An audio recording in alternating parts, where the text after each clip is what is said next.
Hi, noble ones out there. Welcome to the continuation of the history of United Arab Emirates.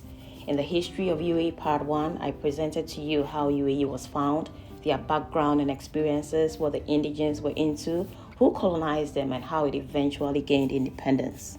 This edition brings to you the Part 2 of what we earlier discussed in that edition. So get to know these details as I carry you along with me in this interesting and fact-filled channel, Enjoy UAE. UAE, as we all know, is the abbreviated form of the country United Arab Emirates. It consists of 7 emirates. 6 of the 7 emirates, Abu Dhabi, Dubai, Sharjah, Ajman, Kuwait, and Fujairah, combined on 2nd December 1971 when the Trucial States signed an agreement for independence and as a federation and became known as the United Arab Emirates. The 7th, Ras Al Khaimah, joined the federation on the 10th of February 1972. So why the term Emirates, or what does it really mean? Emirates refers to principality. So for Emirates, they are principalities that are ruled by a dynastic Islamic monarch. It is an absolute monarchy. The principalities are also known as emirs.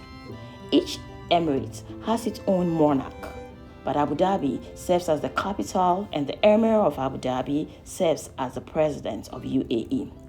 Today, the UAE is a modern and highly diversified economy, with Dubai in particular developing into a global city and a hub of tourism, retail and finance, home to the world's tallest building, world's only 7-star hotel, and the largest man-made seaport. According to the 2021 UAE population statistics, the total population stands at 9.99 million persons. That is a combination of Emiratis and expats, with the number of Emiratis standing at 1.15 million, that is 11%, and expats 8.84 million, approximately 89%. The expats live and work in the country without obtaining Emirati citizenship. Some of the most common foreign nationalities found among UAE residents are the Indians, Pakistanis, Bangladeshis, Filipinos, Iranians, and Egyptians.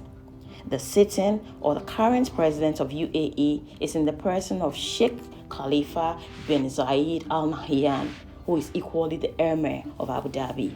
He is the son of Sheikh Zayed bin Sultan Al Nahyan, the country's founding father, who was responsible for uniting the different emirates. After Sheikh Zayed passed away in 2004, Sheikh Khalifa, that is his son, ascended the throne.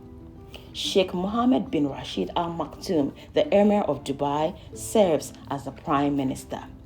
These titles of President and Prime Minister, interestingly, are hereditary. Sheikh Mohammed is credited with pushing Dubai's growth to one of the most cosmopolitan cities in the world today.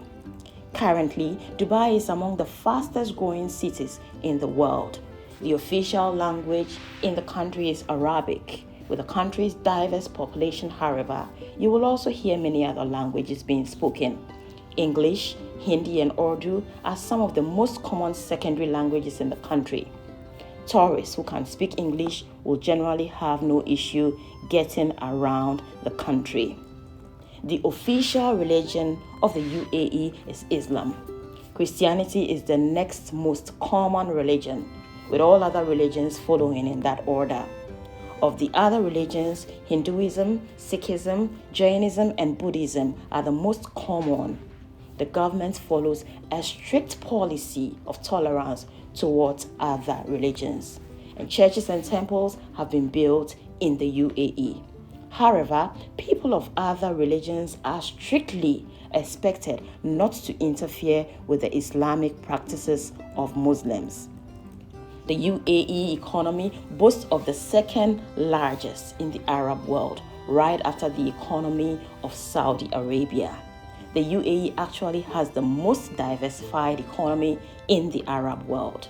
Aside energy, the next biggest contributors to the UAE's economy are real estate, retail, and tourism.